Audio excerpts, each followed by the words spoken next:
This is a big, big win for the team, I can tell you. Enjoy another one, my friend. Thank you. Chip Ganassi, a big smile on his face and maybe a tear or two in his eyes, and he's in victory lane and going to the chase for the Sprint Cup Championship. All right, we're going to get started with our post-race media availabilities for today's Pure Michigan 400. We are joined by the third place finisher, Brad Keselowski, driver of the number 2 Miller Lite Ford. Brad, why don't you take us through those last few laps there after the restart? Well, that's an heck of a video to start with. You can see just these restarts here at Michigan just get really crazy towards the end. Oh, I need this. So these restarts towards the end, that'll make the blooper reel at the banquet. Yeah, these restarts here at Michigan, I was watching on TV, they get really crazy at the end, and the 42 had a good run, the 24 was really good, and we were kind of right there. We were a third-place car, I think, most of the day. On really long runs, we were maybe the best car, but for most of the day, we were a third-place car, so we kind of finished where we deserved, and at the end there, I gave Kyle a really good push. Looked like Chase spun his tires just a little bit, and next thing you know, we were off to the races. I got up to second. I just wasn't as fast as Chase. He was able to get by me, and Kyle was able to drive away, which was kind of the tail of the tape there on the short runs. But all in all, a really strong day for the Miller Lite team. I think we would have been a little bit better if we could have got the sun to stay out. The clouds came out then, and we were our best really when the sun was out. But all in all, a lot to be proud of, and heck of an effort. Just seems like every time we come here, I want to win here so bad, and we just run third or fourth every time, which is really good in the Sprint Cup Series, but it's certainly not the win we're looking for. So good and bad, I guess. All right, we'll open up to questions for Brad. If you have a question, please raise your hand. We'll get a wireless mic to you. Start with Bob. Bob Pockers, ESPN.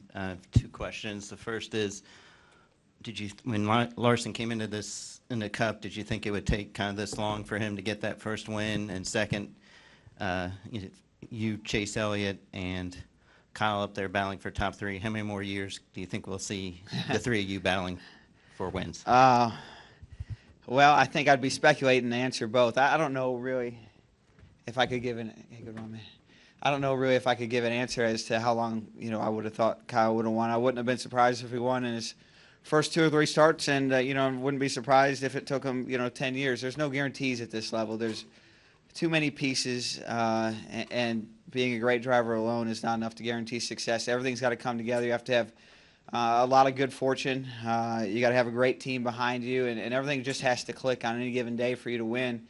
It doesn't matter who you are, what driver you are. Those things are never a guarantee, for better or for worse. So, as far as the future, I look forward to racing him and Chase and Ryan Blaney and all those guys for years to come, and hopefully there'll be exciting finishes like this one was. We are also joined by our second place finisher in today's race, the driver of the number 24 NAPA Auto Parts Chevrolet, Chase Elliott. Chase, another good one here at Michigan for you, but a little bit tight at the end there. Talk about your run. Yeah, definitely. Just a bummer again here. I hate to let my guys down. It's the biggest thing. For the second time this happened, and I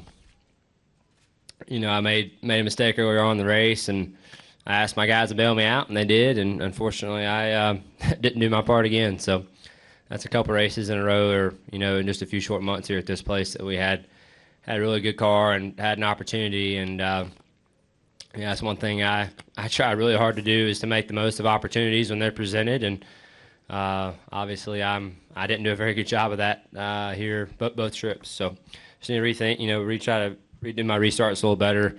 That's obviously not a strong point, at least here at Michigan. So need to think about that some, and I guess take the positives. We were strong, I felt like, as a company today, which was encouraging, and we need to look at that and try to get to Arlington. We'll go up front to Greg, and then we'll go upstairs to the press box for a pair of questions. Brad, what was the difference between the third car and first place? Just a little pace? And can you talk about the fuel strategy that seemed to move you up in the field early on? Yeah, we used a little bit of fuel strategy, and nothing extreme, but we just had a really good long-run car, so it seemed to me that why pit? And so we stayed out on those really long runs and kept gaining spots and climbed our way from, I think, 18th to 4th or 5th there, which was really, really good. That's what you need to do at this level. But, as far as what we were missing on the short run, it's hard to say. Probably, if I had to guess, maybe just a little bit of front downforce. Looks like we're a little bit behind there, so that would be my guess as of now. We'll go upstairs to the press box for 2 questions.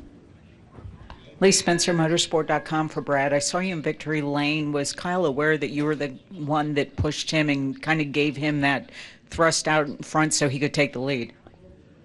Yeah, I would assume so. I just said congratulations and good job. I didn't want to crash his victory lane too much, but just to recognize that he's certainly paid a lot of dues and deserves his success and credit for that. So I would assume so. Kyle's pretty smart. He knows who's behind him and so forth. Question for Chase Elliott, Wolfgang Monza, Ranchport Press Agency, also from the press box. Chase, I had the impression that with this new low downforce package, you have a better fuel consumption. You can go a longer distance. Is this correct?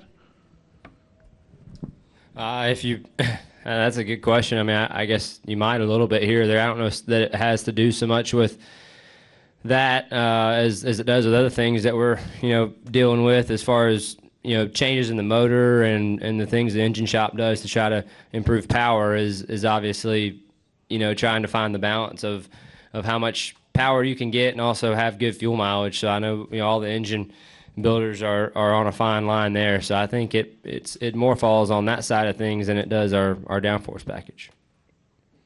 Do we have any additional questions for these 2?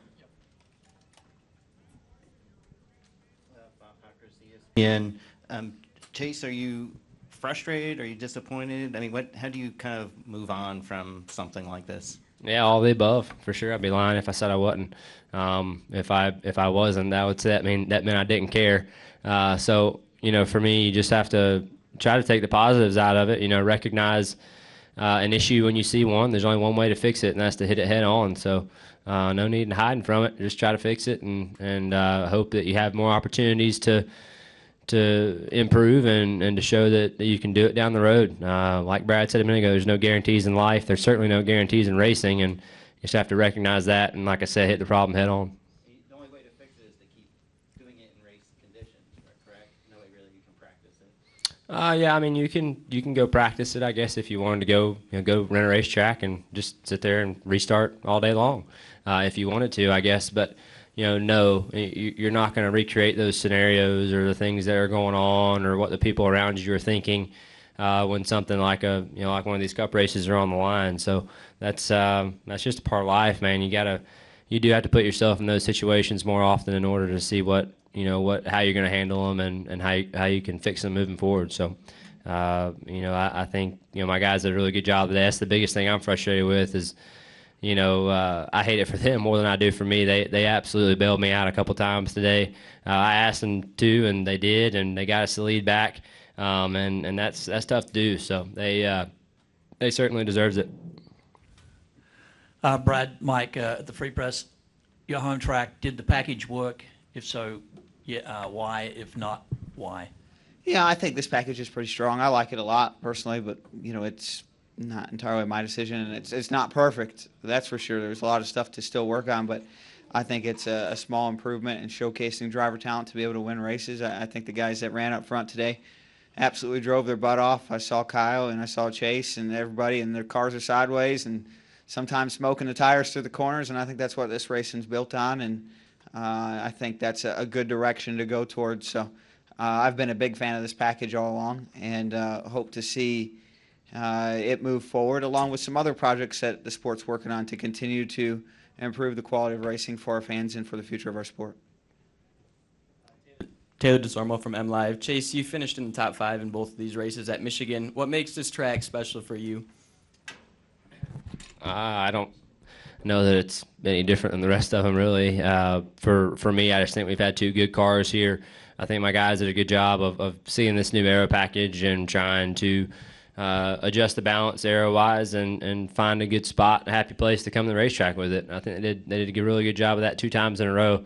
You can't just take what we had here in the spring. If we had just brought back what we ran in the first race, we probably would have been battling for 20th. So there's a lot of things that change from race to race, and they 100% stayed on top of that, if not improved, I felt like, from from the rest of the group that we were battling. So I thought that was encouraging. I don't know that it has a lot to do with the racetrack or anything like that. I think just a matter of having a strong car. Chase, Jim Measle from Midwest Communications. Do you win that race without that late caution with 13 laps to go? Well, you either do or you don't, and I didn't. So that's not a very good question, I don't think, because it didn't happen. So you can't speculate those kind of things. That's just not the way life is.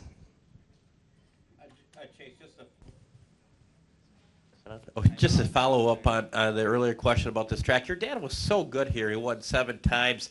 Has he been able to share anything with you about this track? We've talked about it in the past a little bit, and he definitely had a lot of success here, and they were on their game many a day here. So that's definitely cool to see. And like I said, like you said, he's had a lot of success here, which is neat. We've had 2 good cars. We wish we could have capitalized and caught up to that number of his, but we didn't. So just got to move on. All right, Brad and Chase, congratulations on the race today. We look forward to seeing Thank your you. paint schemes in Darlington.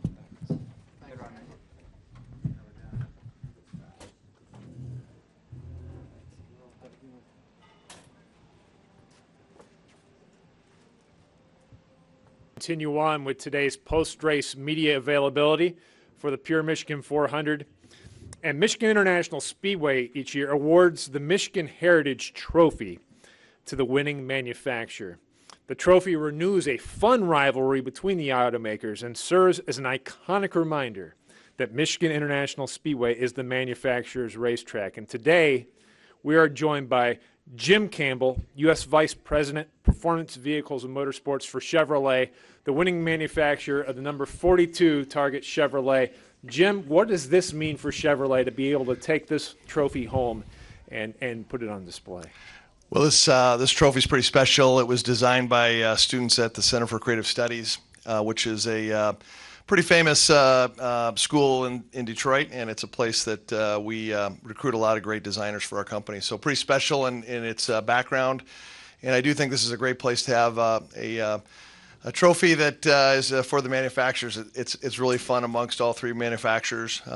This will be the 4th time out of 7 occasions in which Chevrolet has had a chance to bring this trophy home. It's a real point of pride for us, but a tremendous credit to Chip and to Kyle Larson, the entire 42 team, for just persevering all through that race and bringing home the first win for Kyle and bringing this trophy back to Chevy. We're really proud of that. Good deal. We'll open the floor to questions. If you have a question for Jim, please raise your hand. I do have a question, Jim. Okay. As we look at that final restart, you had 2 of your fastest Chevrolets going head to head. Was there any concern that that those 2 guys may not hold it together? You know what? 2 young guys. We're so proud of they're on Team Chevy, and they raced great together. Keselowski was sitting back there as well. He's always a threat, and they did a great job, both of them. And Chase just had a heck of a race. He had a great shot at the end, but Kyle and the entire team just did a fantastic job. That gives us our 5th entry here for the Chase. And we got a couple races to go. Hope to get a couple more in and head on to the Chase for the championship. Outstanding. We'll go up the front here to Bob. Jim, Bob Hockris, ESPN. How much do you view Kyle Larson and Chase Elliott as kind of the foundation for your future as far as NASCAR? Yep. Chevy has had a fortunate lineup of drivers and team owners, and some of the very best in the industry, and the records speak for themselves. And as some of them retire, and we are bringing, working with our team owners to bring guys in like Chase Elliott and Kyle Larson, it really bodes well for the future. We're really proud of those guys. They're incredibly talented, and they're surrounded by great teams. And I think that I'm really proud about what that can mean here for the future. This is just the beginning. And so we're looking forward to many more races with these guys. Any additional questions for Jim? Jim, congratulations on winning the Michigan Heritage Trophy, and good luck as you head into the Chase. Great, thank you. Just one quick final comment. At the end of the season, all the manufacturers get together and make a contribution to a more of a STEM-based organization so that they can fund programming with different organizations around the Southeast Michigan area. And so we'll be doing that here at the end of the year. We're really proud of that.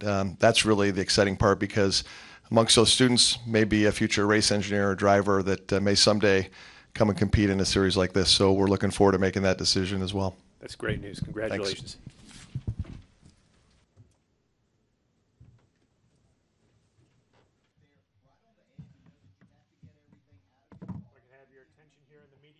We will continue on with today's post-race media availability for the 47th annual Pure Michigan 400, and we're joined by the owners of the number 42 Target Chevrolet, Chip Ganassi and Rob Kauffman. Chip, this ends a wins drought of 99 races extending back to Jamie McMurray's win on October 20th, 2013 at Talladega. How sweet is this moment for you? Yeah, pretty sweet. I remember when I got into this business, James Finch told me it took 100 races before these drivers could figure it out. So thank God we beat the triple digits by one. Good deal. Rob, how about for you to be able to come in and enjoy Victory Lane as part of this ownership group as well? Friggin' awesome. Guys did an amazing job. They've been really close. Finally get it across the line. That's terrific. It's been a strong summer for they've been working their butts off, and it's really great to see the success. Good deal. We're going to open the floor to questions. We're going to start up front here with Lee Spencer and work our way around the room. Chip, we all kind of sat there and thought, you know, it's just a matter of when. We just didn't know when it was going to happen. It was just a matter of when. But you know, he's been close so many times. Don't you think that this is just the start of something that's, I heard you say earlier that will snowball from here, but I mean, the kid just has such immense talent, and I think we've all seen it throughout the course of his development. Yeah, thanks, Lee. I think, you know, yeah, no question the kid has talent and that he can drive. And, you know, we just had we had to put a weekend together, if you will. You know, I mean, these weekends start on Friday morning. You know, you're working on Friday morning every session. You got to get the most out of each day, out of each session. You know, you have to have good pits. You got to have, a pit that I'd like to see some statistic. The last time somebody won a race that didn't have an opening in the pits or something like that, or like things like that. I mean, those little things are so important. And yeah, I mean, Kyle, everybody knew it was a matter of just when. And but like that we've been second plenty of times, and it's just I can't tell you how much respect I have for the people on the team that do the work, and that hung in there and kept me in the game as well. And it's easy to change things in business. People talk about change management all the time and change. And people, it's easy to change and say, "Oh, let's get somebody new and we'll change." I think it's a lot harder to have the fortitude as a team to say, "Hey, we have all the pieces. We have all the stuff. We're going to hang in there and just keep massaging what we have and work with that." And my hat's off to Target for hanging in there with us, to Hendrick Engines for the great engines they provide, and the great support Chevrolet gives us. It's amazing. And then on all the partners on the team, on all the sponsors are really part of a group that makes that makes our little company a success. It's very important. Go next here to Bob. Bob Hawkers, ESPN. Chip, where do you see kind of Larson as?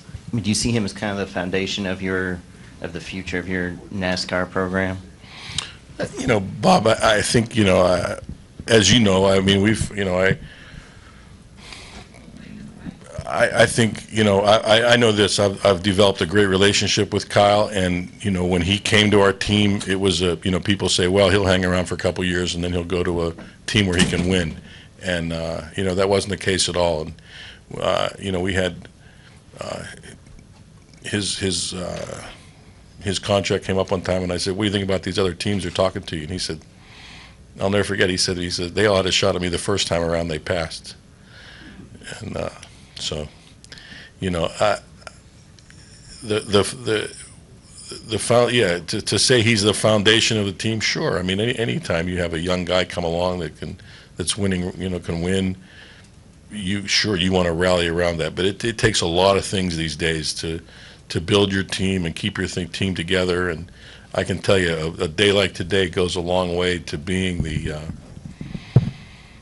We're going to go upstairs. that mortar in between all the bricks, you know, that keeps everything pulled together. It's a big day today. So you don't expect him to leave anytime soon? I don't expect him to leave anytime soon, no. We're going to leave this room and go upstairs to the press box for a question. Question for Robert Kauffman, Wolfgang Monza, Rennsport Press Agency. Rob, can you maybe specify your business position with Chip Ganassi? Is it just concentrating on the Nascar team, or also you're involved in IndyCar and sports car team, GT Racing? Well, as long as I don't have to submit my W-2s. I'm a partner with Chip and Felix, and proud to be one.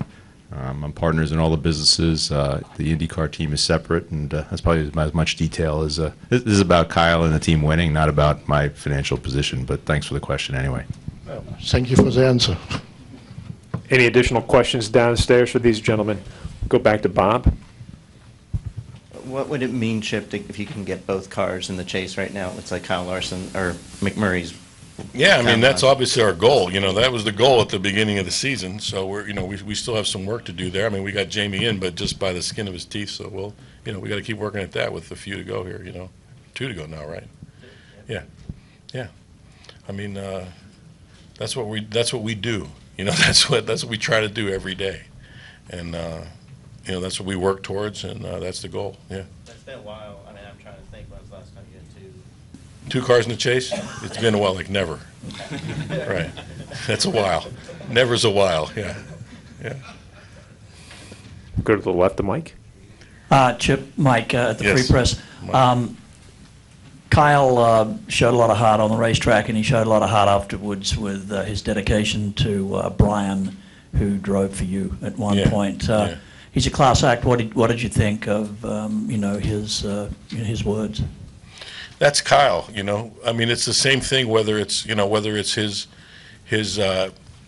friends, like you know, whether it's Brian or Stenhouse, or you know, and even going back, you know, I go back to, I think of, like today, I think about days like at Dover, you know, where we finished second there behind Matt, you know, and he was up alongside Matt, and everybody said, why didn't you hit him, or why didn't you do this, or why didn't you do that? And that's Kyle, you know, and I think it's important to understand that, you know, these guys are not,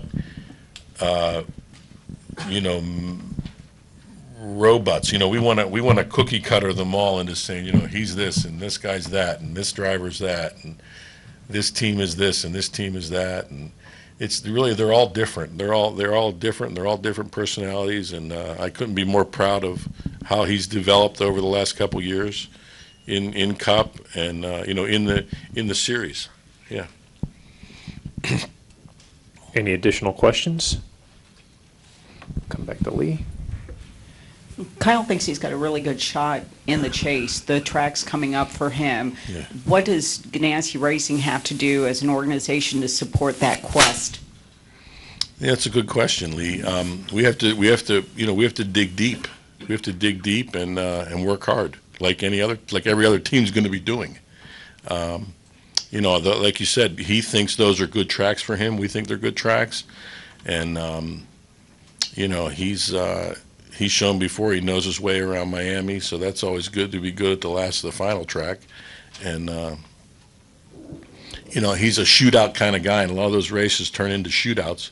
You know, you're not so much racing the entire field in those races a lot of times. So, you know, I look forward to it. You know, Jamie's had some experience in the chase, but Kyle has not. But I think he's the kind of driver that chase is made for. I think that format, I should say, is made for. Do you think your IndyCar background and as many championships as you have battled for will help transfer over to the NASCAR side as well? I don't know. I think, you know, I hope so.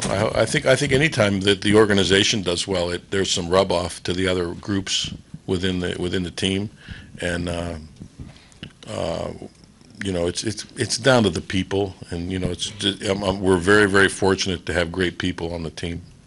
That's what it takes. That's the only difference. Everybody has all the stuff, you know. Everybody has it all. You know, I mean, it's down to the people and the decision making by those people. A lot of times, You don't have time when when the car's coming down pit lane. You don't have time for a meeting. You gotta react. You gotta go. So. Come up front to Jeff. Jeff Gluck from USA Today. Yeah, Chip, hi, Jeff. when Kyle was wrecked on the last lap at Watkins Glen, so many points disappeared. At the same time, you guys hadn't won in a few years, so it didn't really look good for him to make the chase. At that point, did you feel like this was still a possibility, or did you think maybe it's not going to happen this year? Until all possibilities are exhausted, it's always a possibility, and I think that's how you have to be in racing. I wouldn't be the first to tell you, Jeff, that we all know anything can happen, and yeah, we were disappointed that day, but days like today, I was saying to Rob a few minutes ago, it clears a lot of things off your desk that that have been percolating, or so I think. Yeah, I mean, as long as there's a possibility, there's always a possibility. And that's what we as racers, we hang on to every single little possibility because we know anything can happen. And that's what's great about this sport.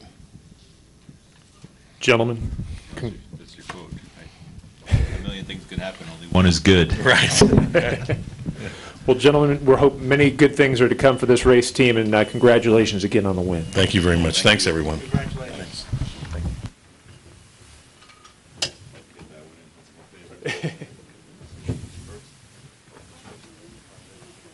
With our race-winning team, we're joined by Kyle Larson, driver of the number 42 Target Chevrolet for Chip Ganassi Racing. Kyle won today's 47th annual Pure Michigan 400, his first victory and 8th top 10 finish in 2016. It's his 3rd top 10 finish in 6 races at Michigan International Speedway. He is the first graduate of the NASCAR Drive for Diversity program and NASCAR Next program to win a NASCAR Sprint Cup Series race. And with the victory, Kyle Larson has now clinched a spot in the 2016 Chase for the NASCAR Sprint Cup. Boy, that's a lot of stuff, but a long time coming, correct? Yeah, it has been. We've been close a few times throughout my Sprint Cup career, and to finally put it all together and get a win, it's awesome. You're glad to get it before my 100th start next week. And it makes me extremely proud because we didn't start off this year good at all. I was pretty down the first month and a half or so, and once Chad got to get to doing what he wanted to do to the race cars, we picked up speed immediately and almost went out and won a couple races. Almost won the All-Star race. We had a great month of May there, or whatever that was, and then we had some bad luck again recently. So I knew we had to get a win here in these next 3 races to be able to make the chase, and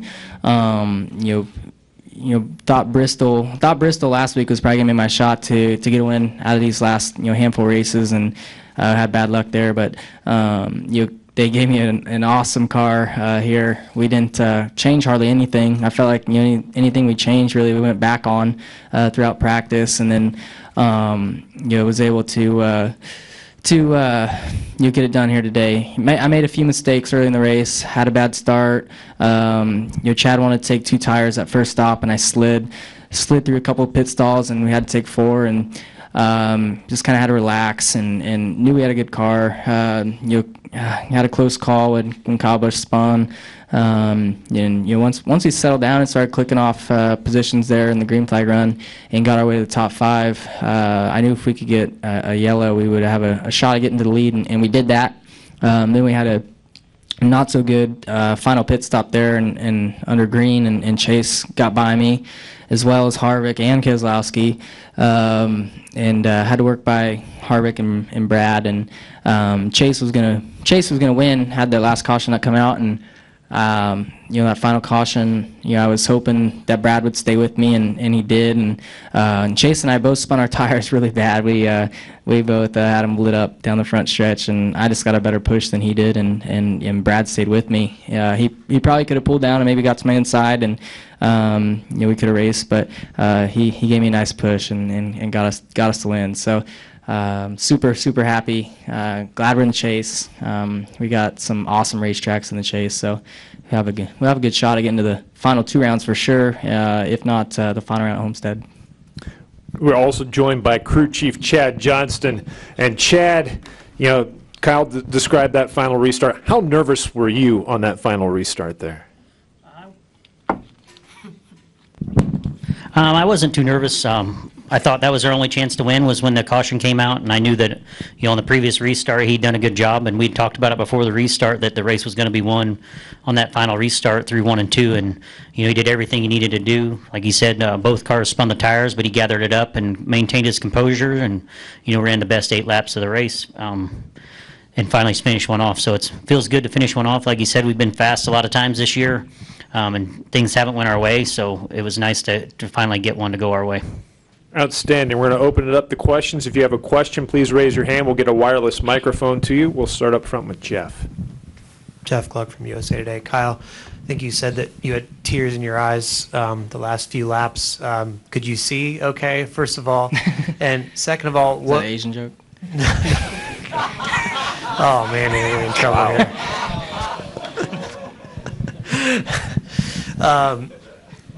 What was going through your head as you were going through those last few laps? You were pretty confident you were going to win at that point, I assume. Yeah, well, I don't know what it was, like 8 laps ago or so. I got to lead, and it was happy that Brad was behind me because I knew we were a lot better than Brad, and we were pulling away, and then I saw Chase get by him, and after about a lap of him not closing on me, I kind of knew that I was going to win the race, had another caution come out. So I was pretty calm for a couple laps, then started shaking, legs went a little numb there for a couple laps, and then then the last, I think it was like 2 to go, I was starting to get choked up, and because we worked really hard to get a win and just haven't done it, and finally all the hard work by everybody, hundreds of people at our racetrack, people who've got me to the Cup Series. It was all paying off, so it was pretty awesome, and I couldn't quite catch my breath there after I got in the car because I spent 2 minutes screaming because I was so pumped up. So it was pretty special, and I'll remember it for forever. Go next to Bob. Bob Pockris, ESPN. Kyle, everybody's been talking about all the chances that you've had before. Have you ever gone back to even California a couple years ago and think, man, maybe I should have roughed up Kyle, or even a few weeks ago, man, I should have roughed up Kenseth? I mean, have you replayed those races in your mind over and over, or are bygones bygones? Well, Fontana, there was nothing I could have done to get by Kyle that one, but yeah, I mean, there's been a couple where I could have done things differently to get the win, or cautions. If they wouldn't have fallen at certain times, I would have won. And yeah, I mean, with Matt, I could have done something to get by him, but that's just not how I wanted to race him. And like I've said for a few months, you guys keep asking, what if you'd have moved him? But yeah, now I won, so we don't have to talk about that anymore. Go next to Kenny Bruce, and then up front to Lee. Kenny Bruce with NASCAR.com. Kyle, you've obviously won races in a bunch of other series before. How does this feel different? This feels different because it's taken me a lot longer than it took me in any of the other stuff to get a win. Took me a couple of months to win my first sprint car race when I was 4 days after my 15th birthday, and then took me a few months to win when I got into USAC. I guess it took me a few years to win an outlaw race, but I'd still been winning sprint car races. But this, after the way my rookie season started, coming close a few times and not getting it done, you can kind of visualize the win that early in your career. You're like, oh, it's going to happen, and just never happened. So this one's different just because of how long we had to wait and how much harder I've had to work for it. It's like I said, it's special because all the hard work's paid off. Okay, we'll go next to Lee and then over to George. Lee Spencer, Motorsport.com. Chip said that he thinks that if you do get in the chase, and I heard you earlier, you said that you really think there's a lot of great tracks coming up for you. He said he wants to see you in shootout situations because he thinks that that would be good for you as well. What tracks are you looking at that you can really persevere at, and is there any place you think you might struggle? Yeah, there's probably half the tracks are some of my best racetracks. Starting out at Chicago, that's a great one for me. Loudon, we've struggled a little bit. Dover, that's a good one. We almost won there earlier in the year. Texas, Charlotte, Kansas, and then Homestead is awesome for me. Martinsville is typically been a bad track for me, but we ran third there earlier this year, so hopefully we can go back and have another good run. But yeah, there's a lot of good tracks. My rookie year, I didn't make the chase obviously, but you're doing the math. I had made like the third or fourth most points in the chase. Had I been in the chase, I think I would have finished like sixth in points or something. So yeah, there's a lot of good tracks for me. Talladega is a wild card, so we could have a good run there or a bad run, whatever. But we've been pretty decent on super speedways this year. We've gotten our cars better on that stuff, so I feel like we definitely have a shot to make it to the final 8. And then if we make it to Homestead, I'd be super excited because we can rail the top there pretty good. Head to your left of George. Kyle, George Poley, Macomb Daily. Obviously, Brian's accident and death touched you very deeply, your tribute and everything to him, but just what has it been like for you in the car since that happened? Was it difficult to get in and race, or just what has it felt like inside the car since he's been gone? Well, Watkins Glen, knowing that morning that it was, we didn't get any good news. That was really tough.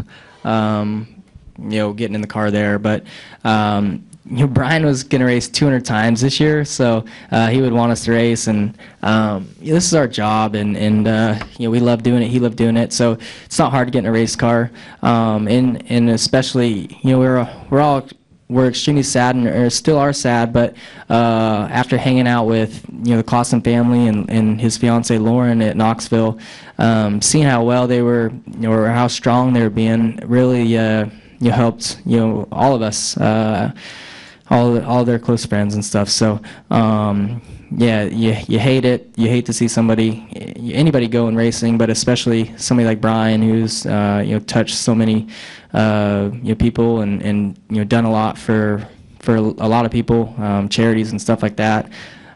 So it's good to be able to park it in Victory Lane, like he would have said, and he wasn't much.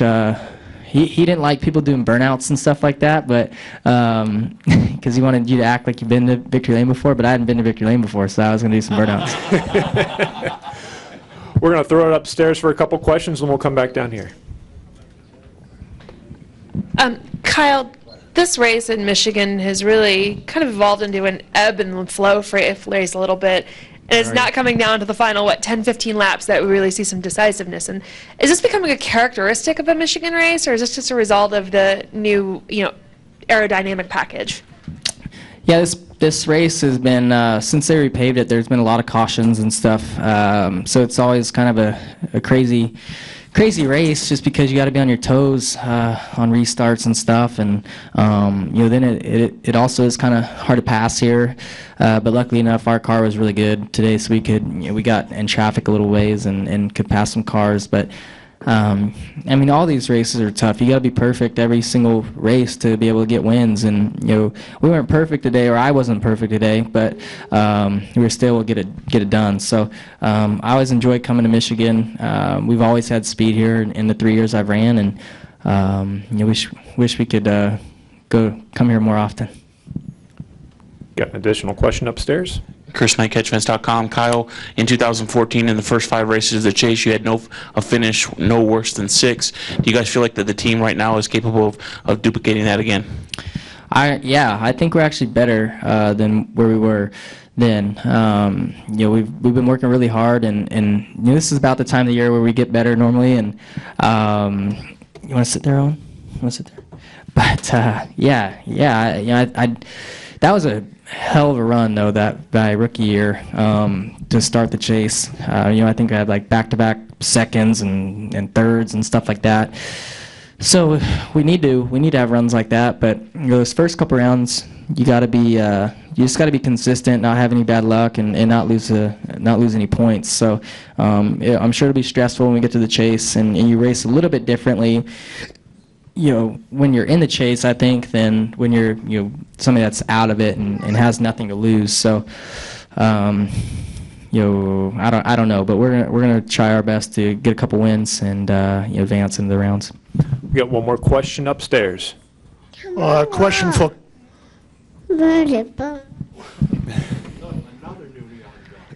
question for Kyle. First of all, congratulations, Wolfgang Monzer, Rennsport Press Agency in Germany. You run here with a new aero package. Next week in Darlington, you go back to more or less a car which was run before.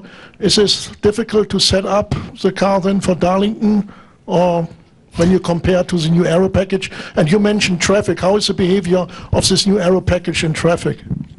You have to ask Chad about the setups. I just get in and drive. I hold the wheel and touch the pedals. But our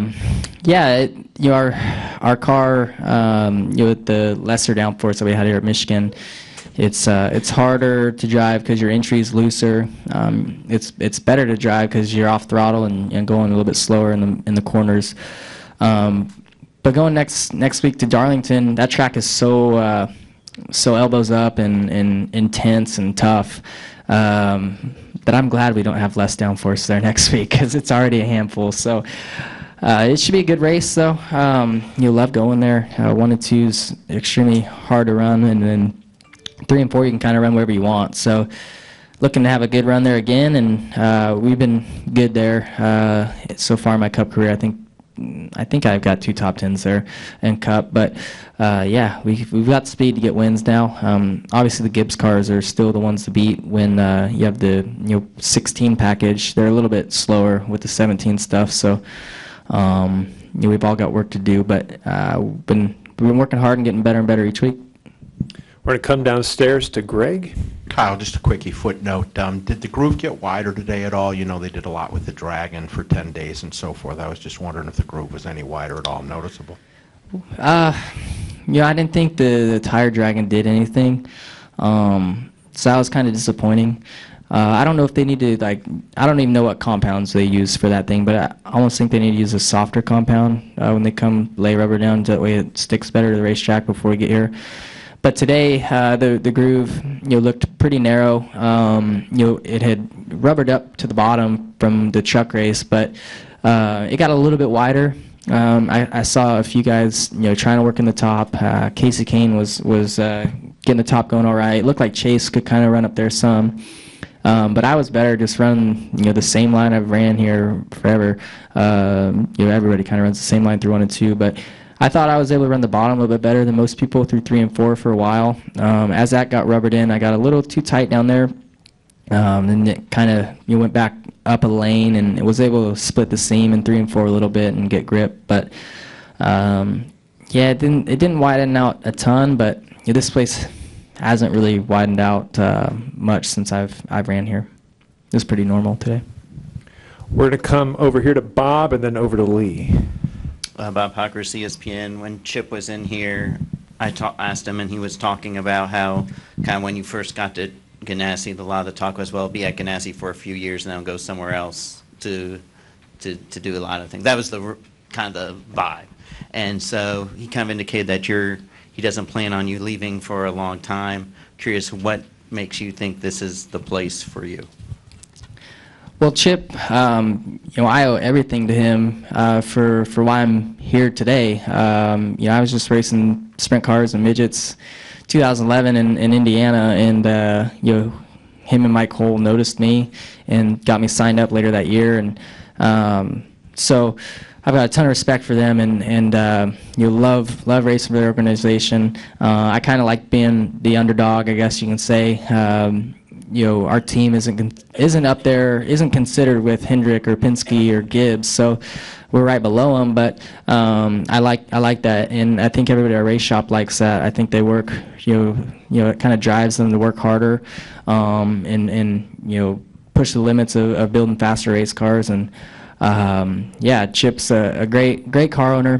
He understands racing more so I think than a lot of the other owners. And then Felix, he's a great time, and Rob is super passionate about racing. So we got some great owners, and love racing for them. Come over here to Lee. Chad, how long did it take you to get acclimated to the systems at Ganassi to where you could just kind of feel comfortable to start getting things focused on Kyle? And having been in the chase before with Martin, what do you think your strategy is going to be once you guys get there? Yeah, I mean, it took a month or so. Obviously, you kind of hit the ground running, and you get a late start. You don't have much of an off season, so you kind of got to get an idea of what the cars are, how they got to that point, and what you want to do different to make them better. So you kind of have what they've had in the past, the first 3 or 4 weeks, and then decide from there what you want to do. So say a couple months into it, we started making some changes, and we all put our heads together and thought, we were obviously behind the 8 ball as far as being competitive on a week-to-week basis. So everybody at the shop worked their butt off in the fab shop and the body shop, and hats off to those guys. You don't make cars fast when you come to the racetrack. You make fast cars at the shop. So you have to unload fast, make sure we can go way smoother. You qualify better. So hats off to all those guys at the shop. They're the ones that deserve the win and deserve all the congratulations, because we unloaded with a fast car and didn't have to do much to it. Kyle, first off, congratulations. And you had a couple of close calls. Talk about, first off, the incident with about 19 to go. You got caught up in some slower traffic and lost time. And then on the restart, what did you have to do to gather the car back up after BK got you in the back there? There were, I guess, 19 to go. Chase got into heavy traffic and cleared it pretty quickly. And then, when I got to it, they were side by side in front of me. And the 83 went in there. I went in behind him, was going to try and get to his outside, and he was trying to leave me room and got loose and chased up the tracks, and I had to chase up the track and got loose, and really lost a lot of time there. It's I get mad at lappers a lot, but it's hard for them to get out of the way sometimes when your leaders are coming extremely fast. So I know they were all trying to get clear or let me get clear of them. We were coming fast, and then the last restart, like I said earlier, we both were, had our rear tires lit up, and I was pretty sideways at one point, pointed the opposite direction, and I was able to just, kind of stay calm, I guess, and gather my rear tires up and get going back straight and get some traction. So it was pretty intense there, because I knew that was going to be where the race was won, and just glad we got taken off better. Do we have any additional questions?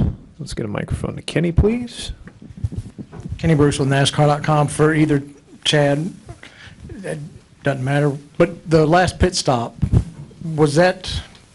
did you guys have any issues on that stop, or was that just the fact that the 24 guys just beat you out?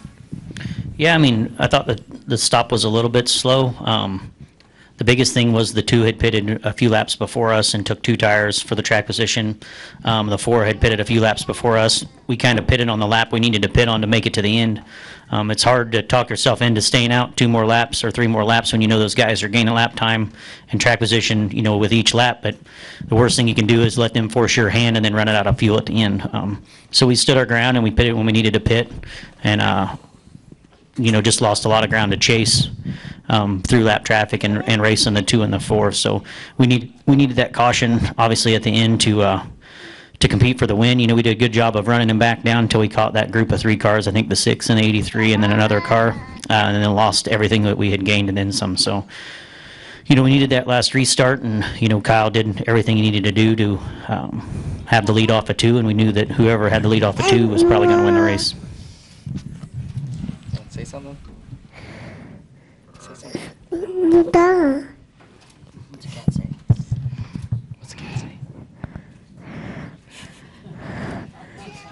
the race car say? What's the race car say? What's the race car say? Come on. All done? I think he said all done. Outstanding. Well, gentlemen, congratulations. Owen, congratulations to you, buddy. Take care. We'll see you next week at the Southern 500. Yeah. Thank you.